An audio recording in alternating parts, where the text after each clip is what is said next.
রাজাপুর নাই 12টা। তৃণমূলে বেহাল স্বাস্থ্যসেবা।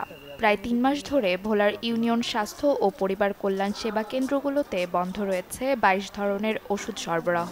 দীর্ঘদিন ধরে স্বাস্থ্যসেবা কেন্দ্রগুলোতে চিকিৎসক, পরিবার কল্যাণ পরিদর্শক সহ নেই প্রয়োজনীয় জনবল।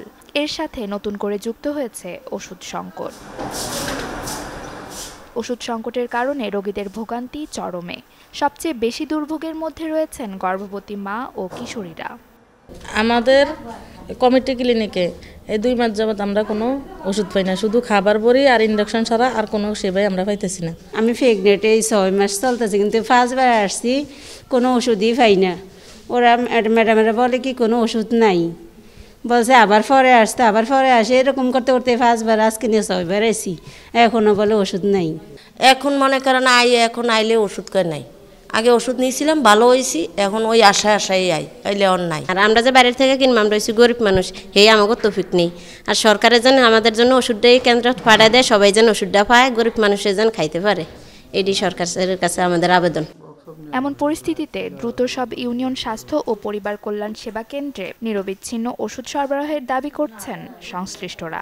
আমাদের ইউনিয়ন স্বাস্থ্য পরিবার কল্যাণ কেন্দ্রে আমরা 22 ধরনের ওষুধ দিয়ে থাকতাম, কিন্তু এখন এই ওষুধটা বিতরণ হয় না, এজন্য আমরা দিতে পারি না। লোকজন আসে ফিরে যায় এবং আমাদের সাথে দুর্ব্যবহার করে। ওষুধ না পাওয়ার কারণে একটা লোক 3-4 দিন আসে ফিরে যায়। গর্ভবতী রোগীরা দূর দূরান্ত থেকে আইসা ওষুধ পায় না, এটা হচ্ছে 1 নম্বর সমস্যা। তারপর দেখা যায় ডেলিভারি রোগী আসে, আমি ডেলিভারির পর মানে ওষুধগুলি দিতে পারি না। তারপর সাধারণ রোগীও আইসা ফিরিয়া যায়, মনে করে যে ওষুধ আছে বা কিছু, কিন্তু ওষুধটা আমাদের 2 মাস ধরে কোনো সরবরাহ নাই। ওষুধ সংকটের কথা স্বীকার করে এটি নিরসনের আশ্বাস পরিবার পরিকল্পনা বিভাগের।